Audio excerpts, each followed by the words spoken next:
Welcome, everyone. Welcome. Avish, it's finally here. Today is the day we get to celebrate all your hard work. Hello, everyone. I'm Robbie Samuels. I am the book launch strategist who got to support this amazing launch experience over the last few months. And today it's my pleasure to be emceeing the celebration. We have quite a few activities in store for you, including an interview with the author, three very special guests who are coming to share their experience of his work. We have prizes to give away. We can share how you can continue to do the work with Avish. I don't want to get in your way, but I do want to let you know that if you have any questions, you can write the word question in all caps in the chat, followed by the word question, and there will be time at the end to do the questions, and there will be an informal hangout with the author at the very end if you can join us. Without any further delay, it is my pleasure to welcome the very own author of this book to the stage. Welcome, Avish. Thank you very much, Robbie, and thank you everyone for being here and for participating in the launch process. And I've had people do all sorts of things. I see Lori's on here. Lori's a speaker friend and mastermind person who's been helping me through the writing process, all the way to everyone who contributed to the launch. And I think we've got a few people who weren't necessarily part of the launch team, but supported and got the book and are here to celebrate. So thank you, whether you wrote a review, whether you said you would do a review and didn't have a chance to, or whether you're just here to support and have a good time. Thank you.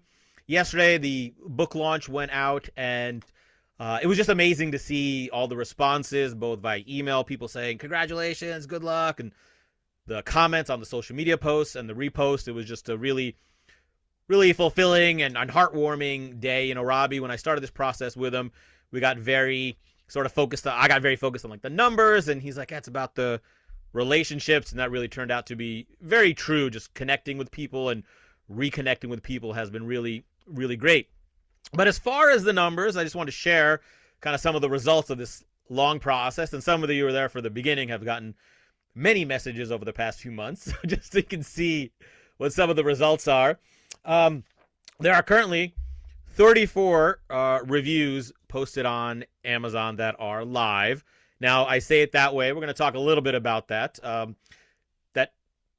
That number doesn't reflect the amazing support we got, and we'll talk about why in a minute. But in addition to that, there was actually 220 people signed up for the launch team, which is amazing. Now, not everyone's had a chance to do a review yet, but a number of those people, just even as late as yesterday, were emailing me saying, oh, I haven't done my review yet, but I will. So still a lot of people out there looking to support.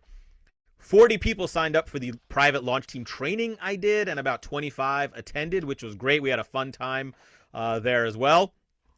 And as far as the launch goes, over the launch period, we sold a bunch of books, over 100 in this stretch, and hit number one in a few categories, including organizational culture, which is one of the big ones for the book, and also HR personnel. So those are two of the ones I selected. I've also ended up in a random one today. I checked. It was like business structure.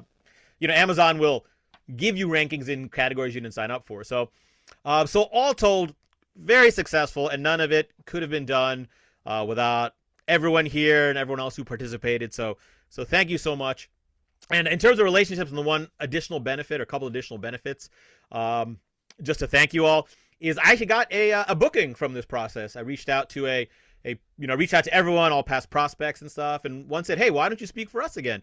And I know she signed up for the party. I don't know if she's on, but I'm speaking there in July. I've already appeared on multiple podcasts, and I still got to follow up with others who said that. So whole process has been great. Robbie has been great, and all of you are great. So thank you. And with that, I'll turn it back to Robbie.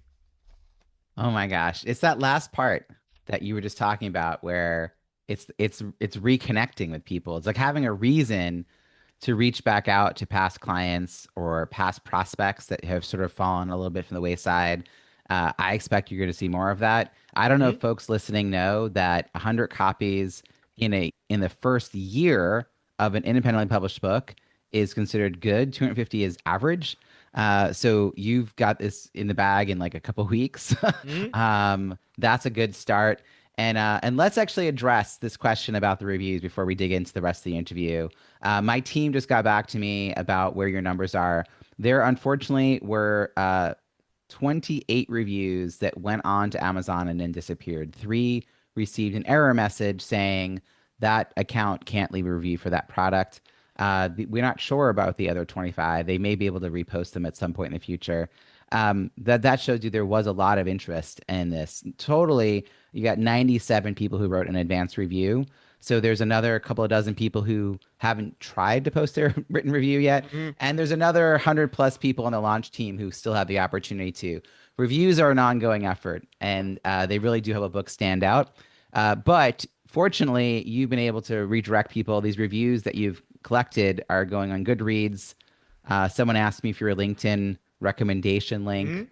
Mhm. So had to do that. People were writing it as comments on your posts the last week. So it's fantastic that just been so much engagement around that.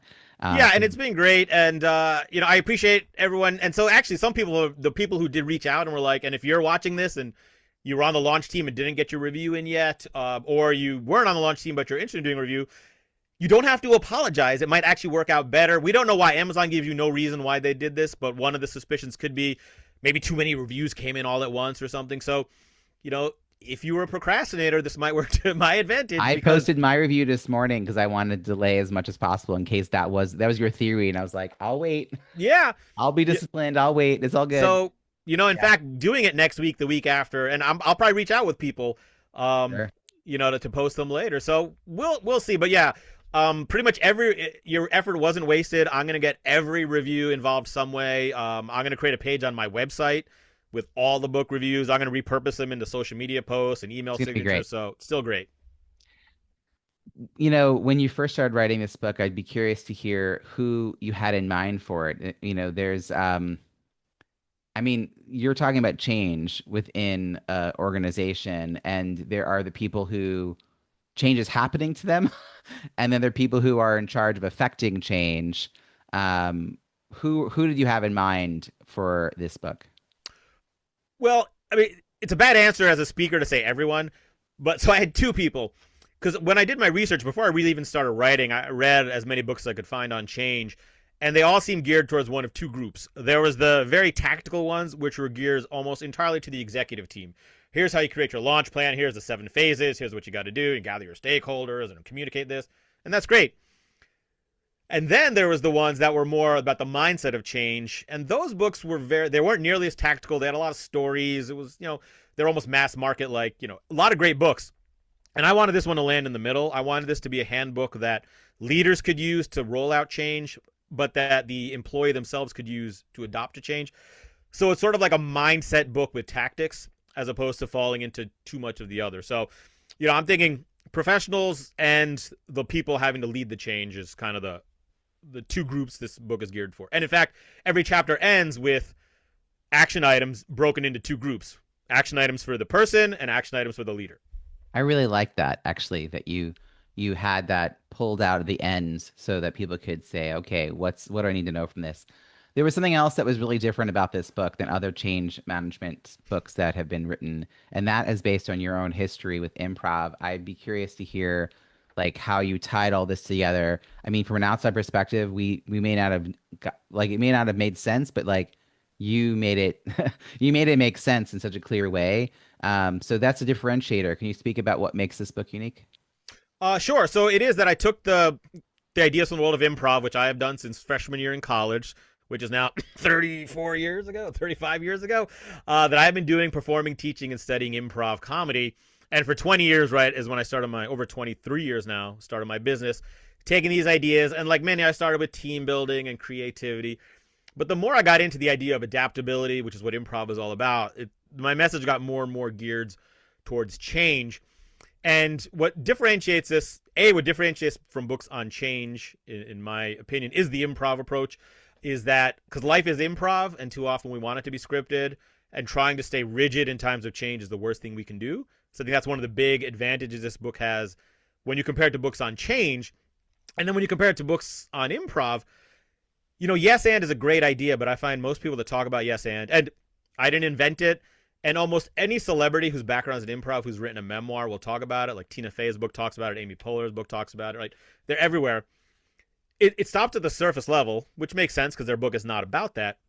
But they'll talk about yes and being accepting, right? I'm going to accept your offer and I'm going to add on to it, which is how you use it in improv. The problem is that doesn't work in the real world practically. I can't just always agree with you and add to it, right? Sometimes you're wrong. Sometimes we disagree. Sometimes you're suggesting something illegal, like whatever it is. And so over 20 years of doing this, I figured out the nuance of it's not about agreeing, it's about the default mindset and how do you approach things and can you use your creativity and dig deeper. And so that's kind of where the genesis of all this came from. And the book was my effort to take the 20 years of work and 30 years of improv and codify that into something people could apply without taking an improv class. I'm laughing because, yeah, at its simplest form, it seems like yes and never gets a rebuttal. Yeah. But sometimes it's wrong or illegal. Yep. Like, I was like, yeah, what are the boundaries? I thought Well, you just sometimes someone will come up to me after a gig, after I've done speaking, and they'll be like, "Oh, can I have a free copy of your book?" And they're like, "Oh, you can't say no, you can't say yes, but." I'm like, "Yeah, you didn't get the message, did you?" Oh, they tried. They were like, there's an angle here. Hey, writing a book often means creating frameworks. Sometimes we've had those frameworks in our businesses and we change the name a little bit. Sometimes it's something we've been using for a while. Sometimes something that we create because the book leads us to it. And yes, and is not just a phrase, it is a framework in the book. And it's always very clever to me when people can find a way to make like the letters match the framework. So could you Mm-hmm. just run for us like what the six pieces are of the yes and framework? Sure. So yes and is an acronym. And if you haven't read, I mean, if you've read the book, you should know this already. But if you haven't read the book, and this is enticing you to do it, the Y stands for, and these are taking yes and applying it specifically dealing with change, but really just how to approach life. Y is yield to what is, and the expand is that yield to what is, let go of what was, build towards what can be. The E is to explore and express your core, which is who you are, what your strengths are, who you really are deep down. The S is start small and take small steps, which is absolutely critical in the world of improv and life as well. A, access and apply your inner creative genius. I think all people have an inner creative genius. We just tend to lose touch with it as we grow older and society beats it out of us. N is notice and nurture emotion. Emotion gets a bad rap in the workplace. We're supposed to leave our feelings at the door, but the problem with that is we're all human. And if we don't take into account emotions, we're going to lose out on so much. And the D is about digging deeper.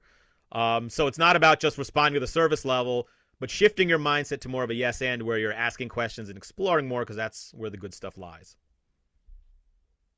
When you were working on this, was that something you'd already had in place, or was that something new that you created? I didn't have it codified in this framework. So, as anyone's written a book, you start with a lot of brainstorming and dumbing. I had index cards and just everything you could possibly talk about. And then as I categorize them, that's when it started to shape into categories. And I've wanted an acronym or a framework for a long time. And I suddenly started realizing, a few tweaks of the language, I can actually make this fit. And then it becomes memorable. And so I didn't start with the framework, but all the principles are all things that I have talked about for years in various formats. Is this a book that an individual contributor in an organization reads, gives to their boss? Their boss goes, "Oh, we could use this," and then like, can they DIY some of it on their own? And then they go, "Oh, wait, we should get more help. Oh, look, let's just bring the author in." Like how do people spread the word? Like, you know what I mean? Like when they get super excited, maybe some of this has already happened because this book has been out for a little bit. How do you hope that it happens, or how has it happened?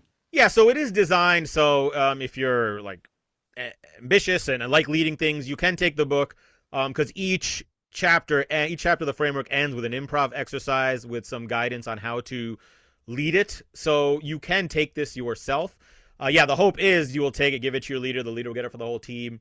And then if you want to go deeper and or have someone more experienced run it, yeah, then you reach out to me because it could be like a keynote format where all right, we want everyone in the organization to hear this in a fun, memorable way, not just me reading a book to you.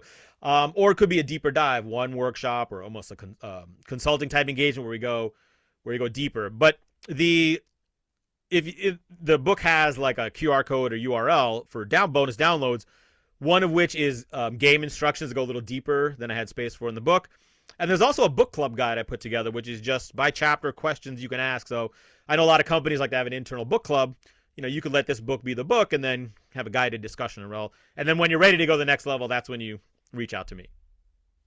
I'm so happy to hear about all these ancillary resources you've created, the book club guide, the fact that within each chapter there is next steps. I think it's a really smartly designed book Thank you. for a topic that I think a lot of people have covered. It's got a unique angle. I'm just thinking like as a strategist, you've given people a lot of ways to interact with this and take it to the next level in their organization and share it.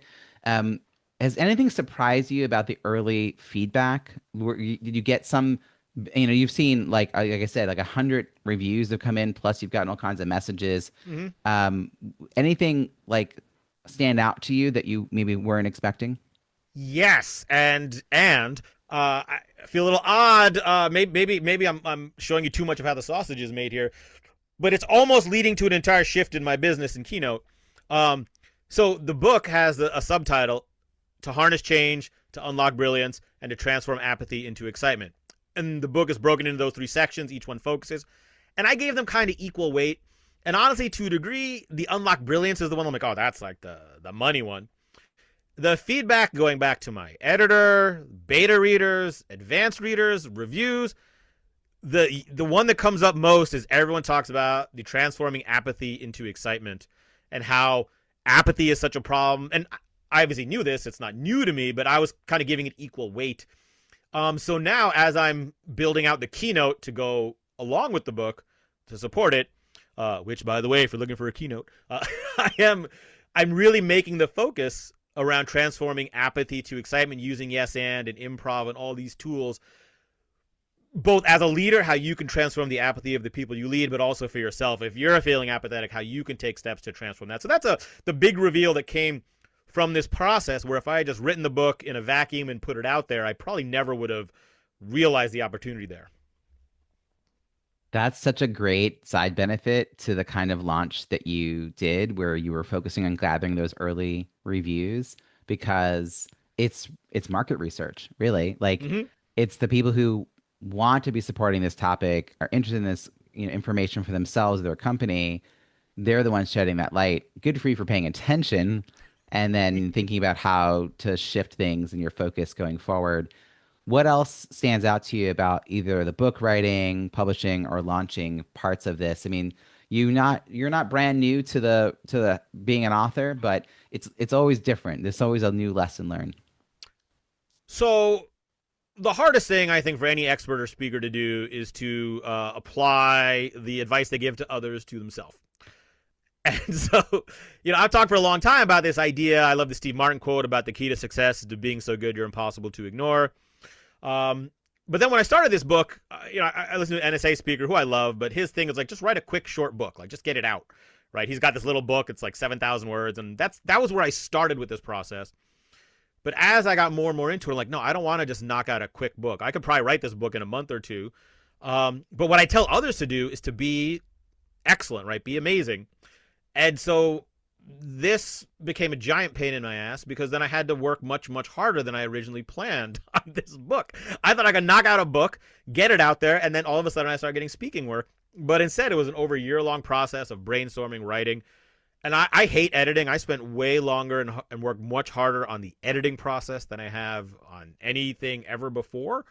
Um, but I think the end result is worth it. The one thing I said to people when I write this book is like, how are you going to know when you're ready? I'm like, you know what it is? It's when I come across someone who's leading change or going through a change, I feel confident saying this book can help you. And as much as I love my first two books, they are idea books. And, it's like, if you want to learn more about this topic, yeah. Like if you specifically are interested in what this book is about, this book will help you. This new one is, look, here's a problem you have. I believe fully this book can help you. And it took me a much longer time and process to get there, but I'm very happy I did.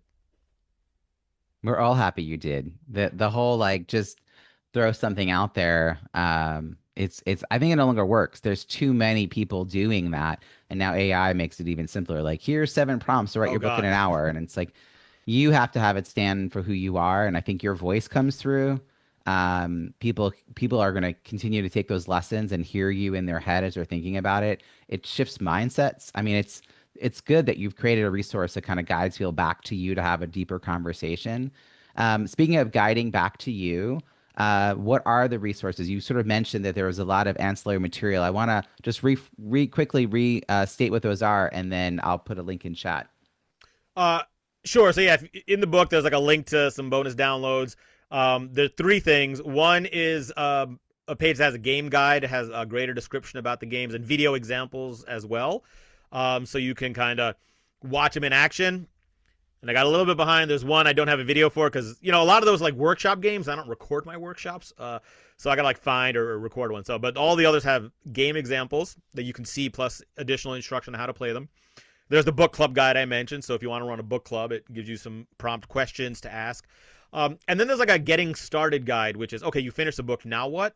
So it's just a very short little PDF that gets into, hey, here's kind of the next steps you should take just to get going once you finish the book. So again, I read a book before I started this process or through the writing process called Write Useful Books, which I know David Newman's on here. He recommended that book as well. And that was my whole goal here is I didn't want to just write a book that people liked. I wanted to write a book that was useful. So all of these resources are designed to help continue to make the book more useful.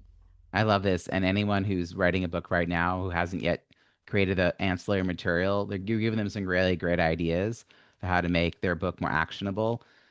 You do you have you're saying during this party you wanted to create a little improv moment. So I'm gonna kick myself off stage and give you the floor and do a little improv. Yes, I figured you got to stay on brand here, so I want to do an improv exercise for you. Many of you have seen me speak, but some of you have not or never seen me perform. Now, if you were on the launch team training, you've seen me do this, but this is the best game for the virtual format I find, and it's improv, so you've seen it before. You'll get to see it again, and it'll be completely different. This is a game I'll do in some keynotes and many workshops. It's one of the cornerstones to my creativity teaching piece. This is a game called the Expert Interview. And in this game, I am going to be the world's leading expert on some topic. And then I'm going to answer questions that you provide for me on this topic.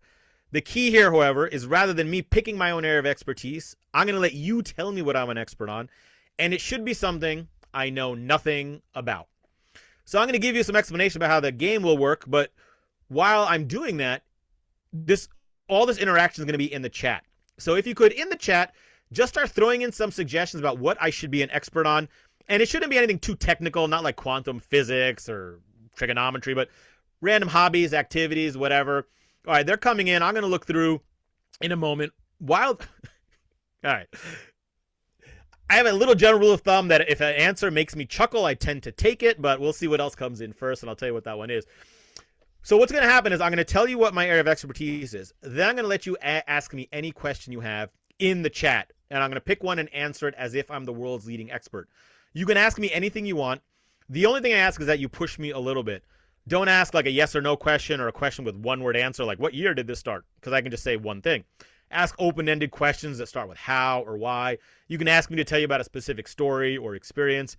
You can ask me something ridiculous. Like once I was an expert on school buses, someone asked, why is it when UFOs come, they always steal school buses? I don't know, but I had to come with an answer. All right, so that is that. Let me look through here. All right, so the one that made me laugh was sumo wrestling. I like glass blowing. Trench excavation is fantastic. I'm not sure. Dutch cheese, that seems a little unfair since one person is from the Netherlands. I think the one who suggested it. Thank you very much. Marital bonding, that could get me in trouble if my wife watches this later on. And Sasquatch. All right. I'm going to go with the first one that made me laugh. They're all great. So many great ones here. But sumo wrestling, I have never done, and it made me laugh. So I'm going to open the floor here in a minute and let you ask me any question in the chat about sumo wrestling. You can be funny if you want, but you don't have to. Again, experiences, random questions. So go ahead, start entering those in while I introduce this. So good morning, good afternoon, everyone, wherever you are. Thank you for joining me for my talk. I'm the world's leading expert on sumo wrestling, and I'm here to answer your burning questions. So I'm going to look over the chat and pick a question. Let's see.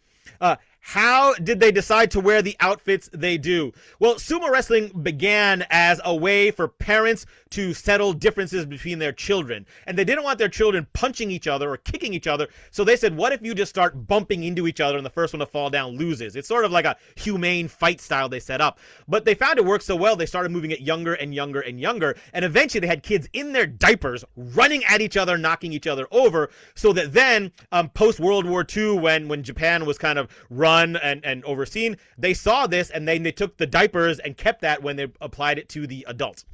All right, how do you stay in the right weight? Well, I tend to do this by eating lots of McDonald's. I have a very strict McDonald's regimen. I eat a Big Mac in the morning, afternoon, and dinner. And here's the thing, it's funny. This is why I love sumo wrestling. Yes, it's a sport, but the more you train, the leaner you get, the worse you are. So it's the only sport you can do with zero exercise. Let's see. A lot of discussion about food. Let's see. What does the acronym SUMO stand for? It stands for some underwear must on. Okay, now they couldn't figure out, some so would be bad for stay on, so some underwear must stay on, because the worst thing you can do in sumo, both from a sports standpoint and from the religious backgrounds of the Shinto shrines, is to get naked doing sumo. No one likes that. So the most important thing with sumo is your underwear must stay on, and that's how the name came about. Let's see. What is the traditional origin of the sumo wrestlers' hairstyles? Well, again, this comes back to them being children. And what they found is, as they got younger and younger with the sumo fighting, little kids have a hard time understanding rules about not hitting and punching. And so what they would do is that when they had long hair, they would bump bellies, but then they'd grab each other's hair, and then no one would fall over, and then everyone would just stay standing for hours, and no one would get to dinner time. So what they had the kids do then, the little babies, is they would put their hairs into a bun so they couldn't grab each other's hair. And again, so many things that we do as babies translates to adult. All right. All right, I don't have an answer for that one, but will AI take over sumo? It already has, sir. You just don't realize it.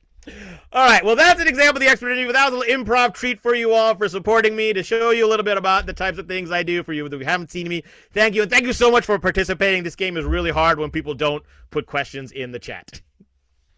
Dr. Anita is crying over here. As I scroll through, I'm seeing a lot of people wiping their eyes right now. Hey, this is your chance to actually introduce your first guest speaker as soon as she Excellent. Well, she is crying, so hopefully she will be able to get it together. All right, so we're going to have a few people just chat about their experience, either with me, with Yes And, or with the book. And we are starting with the wonderful Dr. Anita Polite Wilson. Dr. Anita and I, we both spoke a couple years ago at a virtual conference on psychological safety, and we watched each other's sessions and enjoyed them. So we stayed connected afterwards. Mm-hmm. And then Dr. Anita invited me on her podcast, which is a ton of fun. And she is one of the few, she's the only non-improv podcast host who actually played an improv game with me on her podcast. So that was a ton of fun. And we haven't figured out the schedule yet, but Dr. Anita is going to appear on my podcast. We're going to record that over the summer. Now, the reason I asked Dr. Anita to speak is because after reading, she was on my launch team, after reading the advanced review, she sent me a really thoughtful email about how the book caught her at just the right moment and helped her with an issue she was having. And I hope she could share that just as an idea of how to apply and use some of the concepts in the book. So, Dr. Anita, over to you. Hello. This has been just incredible, and I hope I can keep it together for 3 minutes, because just like when I met you at the Psych Safety Day, you had me in stitches. You came on the podcast, you had me in stitches. But first of all, I want to thank you for the opportunity to even share my thoughts about your book. And I believe I'm the second review on Amazon, if I'm not mistaken. I took it that seriously. So yes, the book met me at a time. First of all, thank you for going with the sumo one, because that was the one that made me chuckle too. And clearly I enjoyed everything that you did with that. But I was also hoping that you might take the marital one, because after 35 years, my husband and I are in this place where we got to say yes and to some things. And there were some things in the book that really helped me from that standpoint. But most importantly, you had said, all you need to do is read, maybe 1 or 2 chapters and give me some thoughts. But when I say yes and to something, I'm very thorough. So I want you to see, This is the manuscript. Yes, and all the notes that I took. It was incredible. And what I loved most about it is, not only do I read, because this is the third book that someone's asked me to read and review, not only do I read it for myself, but I read it for the potential clients that might be able to use it. I just met with a new client that I have. He is in the C-suite for a major auto company here in the Americas. And I gifted him a copy and I said, I need you to use this as a playbook Love it. because he confessed that this year with the tariffs and the gas and all that, they're going to be experiencing a lot of change. And I said, this book is not only going to be great for you to reference, it's going to be fun for your team. We talked about change fatigue. And Robbie, you said something earlier about when people feel change is happening to them. And that was a theme that was throughout the book. It's something that I talk about on a regular basis with my clients, whether they're in the C-suite or whether they're managing their staff. It's always about change and how we perceive it. Are we helping to drive it or is it being done to us? And so there were so many things in here, but what caught me was the fact that it's not so much the change, it's the resistance to change. And that was something that I had to face. It hit me square in the eyes. I want to thank you for the work that you've done. It's brilliant. All of the ancillary work that you've done, the way you've launched it, the different ways that people can use it. Absolutely brilliant. And when I think about Robbie, or it was you or Robbie mentioning the fact that a lot of people put out books really quickly. I self-published these in 2020 as a therapeutic way of just kind of getting through things. But now hearing your process and hearing what you've done, I want to go back and do something that is more complex, it's more utilitarian, and just thank you for the inspiration that you brought to me personally, by being on the podcast, by sharing with me, by giving me the opportunity to read and learn from you. And the depths of improv is just incredible. Thank you for the amazing tool that you have designed for the world. And I hope you continue to blow up. And when you do, don't forget about me because I'm over here. Well, thank you. So I didn't know about that about the CEO. That's amazing. Thank you so Yeah. much. Yeah. All right, fantastic. Well, and also, Dr. Nina, thank you for taking the time. I know you got to hop off, so thank you so much Mhm. for sharing that. That was great. Yeah, and I love the personal life stuff. I'm not ask people to share, but this is not just a book for your own just work. It is primarily for work, but I think a lot of people can use this in their personal as well. All right, next up, I've got Danny Grossman, who saw me speak 7 years ago at the Sacramento Area Human Resource Association. I did the opening keynote for that conference. And what I love about this is we connected on LinkedIn afterwards. And I think other than just sort of seeing each other's posts once in a while, we didn't really have contact. We didn't chat or connect or network afterwards. But when I was inviting people to be on the advanced reader team, I think I just saw Danny pop up in my LinkedIn feed. I'm like, oh, I remember Danny was at Sacramento. Let me just drop her a line and see if she's interested in getting an advanced copy. And she responded with this message that said, I have a copy of your book from years ago. This is 7 years later. I have a copy of your book from years ago when you presented at a Sarah conference. And then she said, I have to tell you, that presentation changed my mindset so much. I still apply things I learned from you.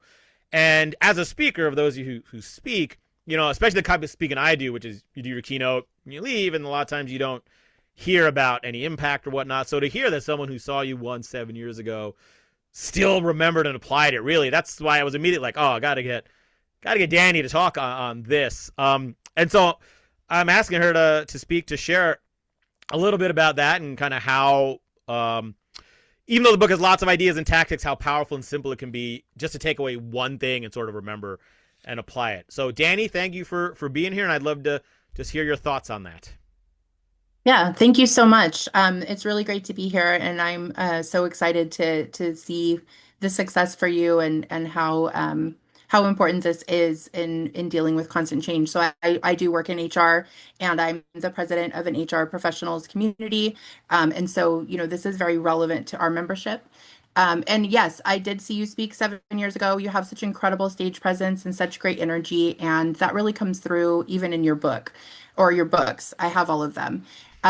So yeah, I think that what initially surprised me was how simple the idea of yes and is, but at the same time, how powerful it can be in practice, right? So it shifted how I show up in conversations, especially in moments where it's easy to kind of default to shutting things down or getting stuck. So the principles are just really great. And I think that your approach is also really great because it doesn't just stay theoretical. That foundation of the improv principles and tactics makes it something that we can actually use in real conversations, in real situations that come up with real people. And if anybody in this room has seen Avish speak, you or perform, you just know what he brings to the room. It's really impressive. And like I said earlier, the same energy really comes through even in the book. And I think that that helps me and other readers feel more open and more engaged and sort of more willing to move things forward in this framework. And then I would say that, yes, it's been a long journey since I first saw you. But I think that that simple framework of the yes and really changes how we listen, how we respond, and how we create momentum with other people in our jobs and even in our personal lives, as we just heard from the doctor. So again, thank you so much for being here, and I'm very, very excited for you. Thank you so much, Danny. Really, really appreciate that. All right. And our third my third guest speaker is a gentleman named Brian Shields. Now, Brian also saw me speak, but much more recently, just less than a year ago, last October, the American Public Works Association Washington State Conference I presented a keynote for. And, we spoke afterwards, and Brian is, no offense to anyone else on the call here, but Brian is sort of like the ideal audience member. Because you're a speaker, people come up to you afterwards and they'll chat with you, ask you some questions. And then you'll say either, oh, hey, if you have any questions, shoot me an email, or let me know how it goes. And you never hear from these people. A week later, I get an email from Brian where he talks about what he did and how it worked for him. And then we emailed back and forth a little bit. And he gave me more updates on what he was doing. So Brian actually goes even back farther than the advanced reader, because when I was looking for beta readers to make sure the book landed, I wanted some people. I had some speaker friends, some ex-improv people, but I wanted some people who were in the workforce, And so I thought of Brian, like, well, he's already started applying some of this, so I think he'd be a great person to read. He agreed to be a beta reader. He gave me some great feedback from that. And so, he's someone who actually listened to what he heard and applied it, which I'm like, oh my God. So that's kind of why I invited him to talk about is, I want to share a little of your experience kind of, as an example of what can happen when you actually take some of the ideas and run with them. So Brian, would love to hear your thoughts. Sure. Yep. Thank you, Avish. And also, hey, kudos to Robbie. You're doing great as the MC. And it's been a fun being a part of this process with you, Avish, and getting to communicate with you. After reading your first book, which I got a copy of at that conference, I thought it was good stuff. We emailed a little bit. Then you reached out about the beta reader thing, and I almost said no, but I took a second and decided, like, yes, and we're getting ready to go on Christmas vacation. So, I was in a cabin reading your book as a beta reader to be able to give the review. And the thing that I found about it is, as I was reading, it's usable immediately. You don't have to wait until you finish. From the visual references, I'm a very visual guy working as a construction manager for a municipality here in Washington. We use a lot of charts. I'm reading plans all day. So visual for me is great. So I like the visual tools that you provide in this book.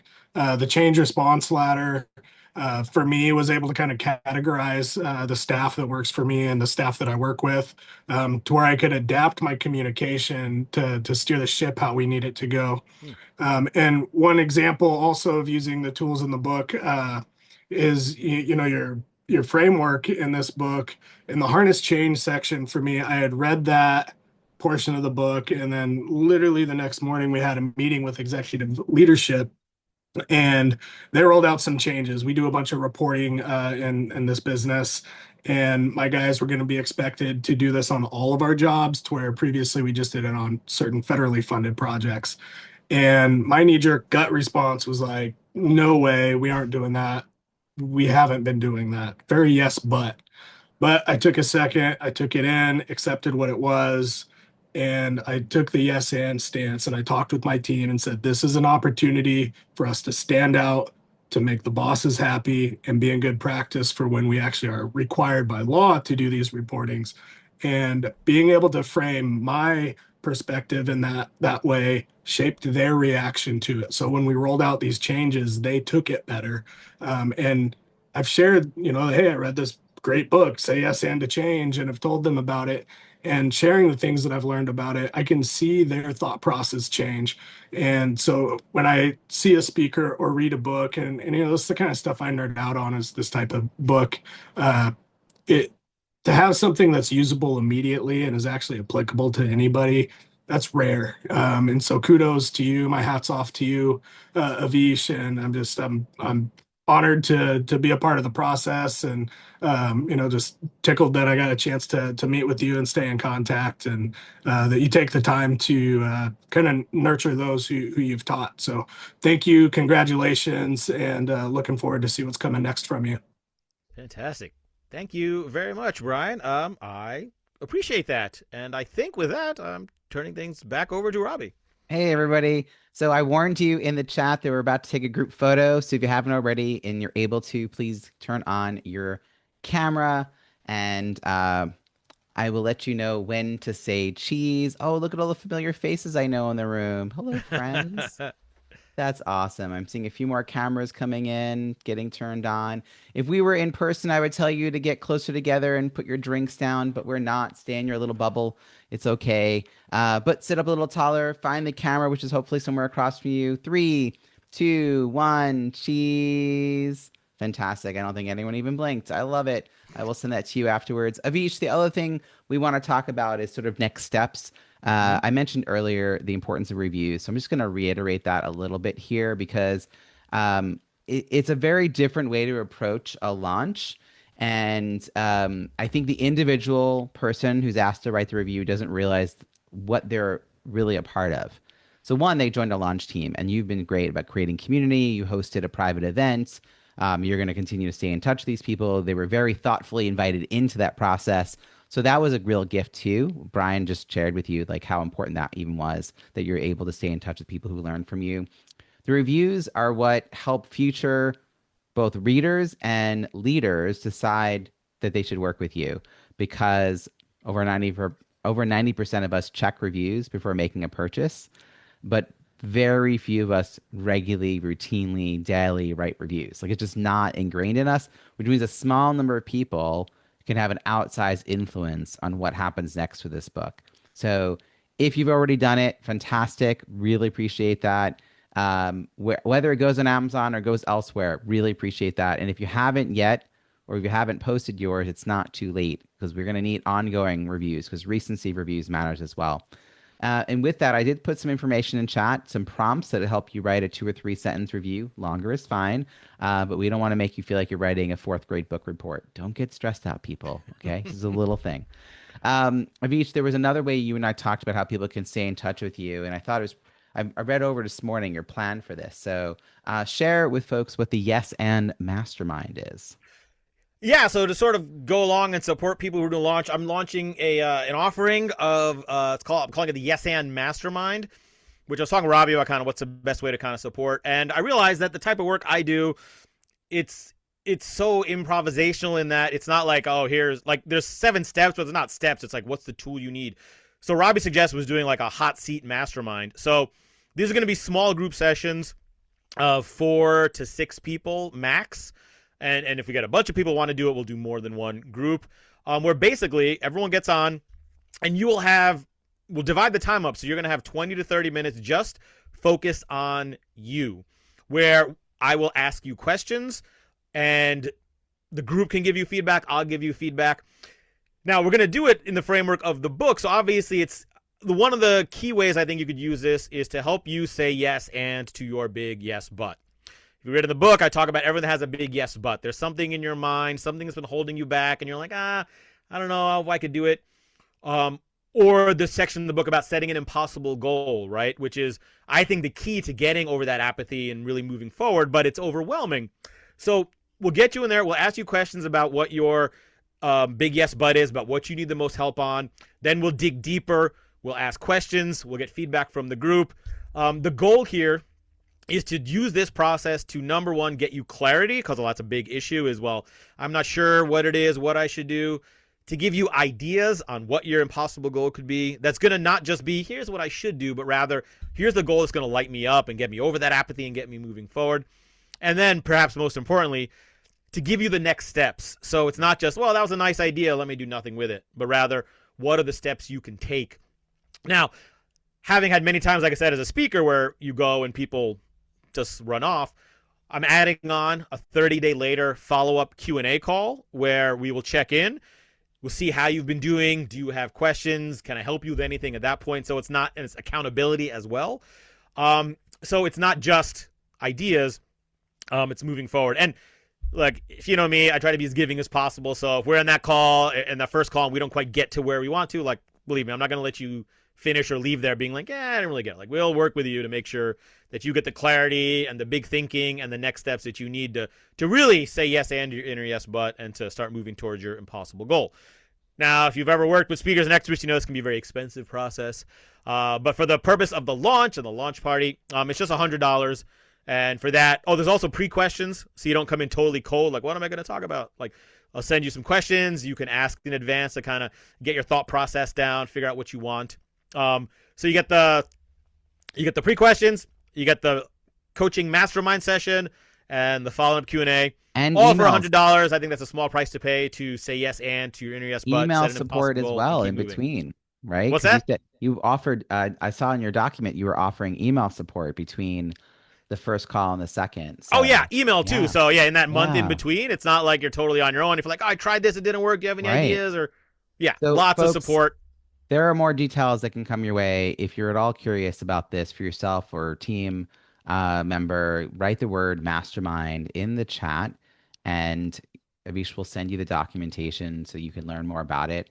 $100, great value. It's a great way to take the lessons from the book and start to actually apply them. I love that you created this as a community experience, because so much of your work really is about that improv, community reaction. There's other expertise or experience in the room that we can pull from. Thanks, David Newman says $100, you're insane. So good. He said mastermind. See, Stephen wrote mastermind. So yeah, at any point in here, just write the word mastermind, and including those who are watching the replay, you can reach out to Avish and say mastermind. And he'll run some of these and see where it goes. I think it's really a very cool idea. Speaking of cool ideas, we are going to give away some gifts. That's like a cool thing to do. Prize wheel. All right. So on the screen, and I'm going to make this a little bigger. There we go. Everybody who signed up who was not one of the speakers is on this list, I believe. We're going to spin 3 times for a signed copy of the paperback, or if you're out of the United States, the equivalent in a gift card to your Amazon country site.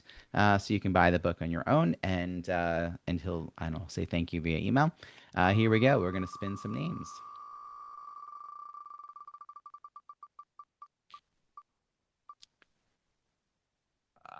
Oh, right on the edge. Rich Hopkins. Congratulations. That was really a close tie there. All right. So we'll drop that in the chat. We'll spend another time here. Congratulations to Rich.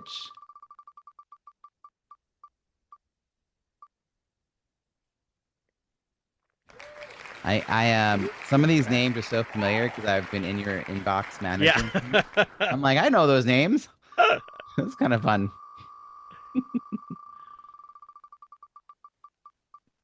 Oh, right into the edge there. Excellent. Fantastic. All right. We'll get that in there. Thanks a lot for everyone who came. And as we close out here, we're just going to take a couple of questions from the chat. If anyone has any questions, this is a good time for you to drop them in. I have a couple of thoughts of things I wanted to ask you that I'm just going to kick off with. But if there are any questions, we'll do those. And then we'll turn off the spotlights and have an informal hangout with the author, and thank those who are watching the replay. So I'm curious, because you and I have met through the National Speakers Association Philadelphia chapter, which we're both a member, which is exciting.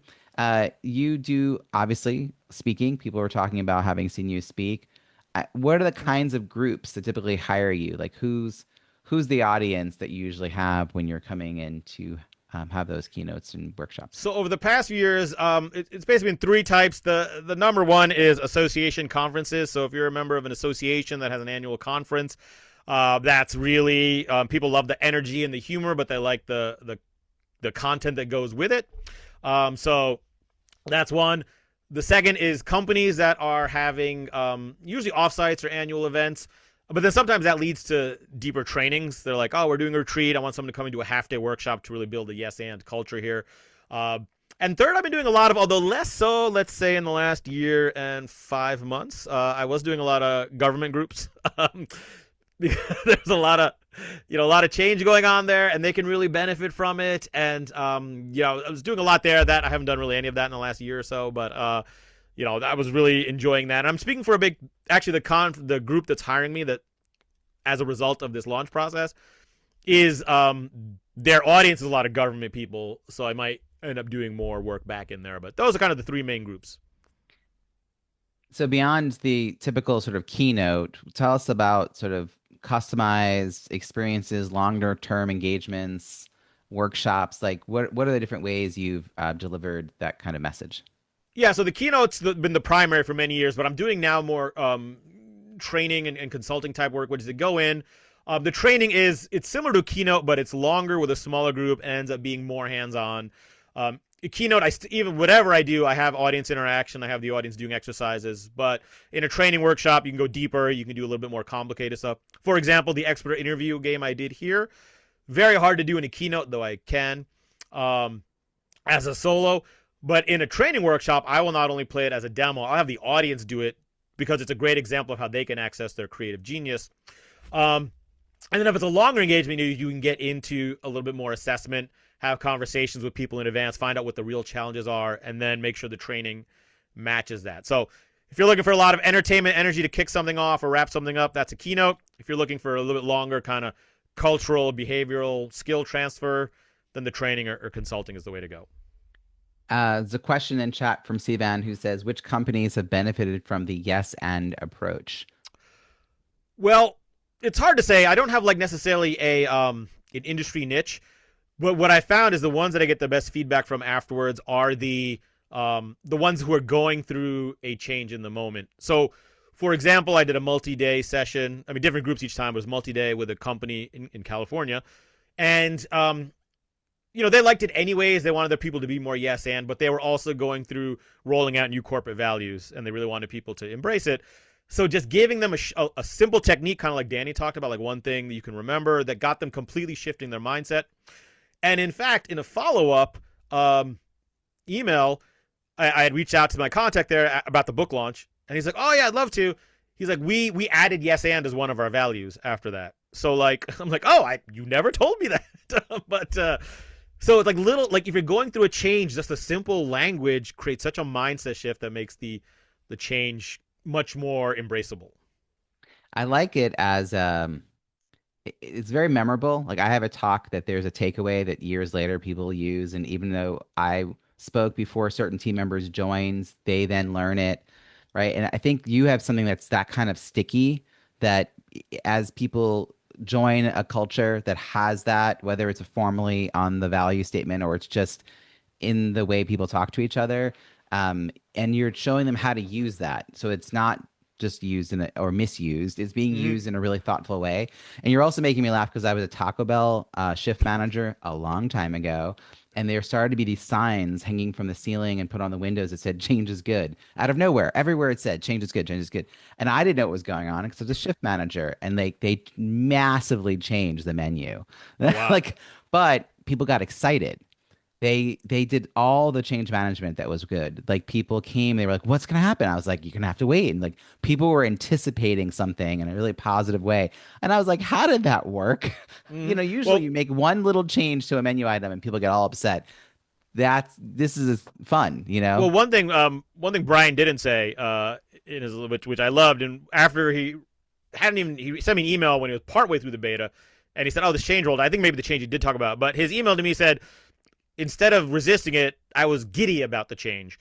And I'm like, that's the testimonial, right? Like I'm excited about the change now instead of resisting it. And that's kind of the goal here with Yes and the whole book. Well, even in your book, you talk about like it's not just acceptance; it was like the level above, Yeah, where excitement. Move from just accepting it. excitement, and Well, that's I tell people I used to think that my goal was to get people from change resistance to change acceptance, and I realized the real opportunity is getting people from change apathy to change excitement, and that's like the big shift now in what I'm focusing on. I love how you're evolving. I want to know about your roots though, and so does Steven. Steven wants to know if you're still performing in theaters and clubs, and are you still out there doing that? I don't between a speaking business and three kids between the ages of 3 and 11. My bedtime these days is around 9 p.m. and I just The don't have. set hasn't even started yet. Yeah, exactly. And just like improv, it's great, but if you're gonna perform, you gotta rehearse, you gotta practice weekly, and I just haven't been able to put the timing together to do that. It's been in the back of my head, maybe when the kids are older, but I got started with kids later, so by the time my youngest is actually off to college, I'll be about ready for retirement. So maybe I'll start doing maybe I'll do the 60, 70-year-old improv, which That's is doable. awesome. I've done improv with a 90-year-old before, so it's definitely doable. That's awesome. So we're gonna formally end the program here, and now if anyone's able to stay, they can do a little hangout with the author.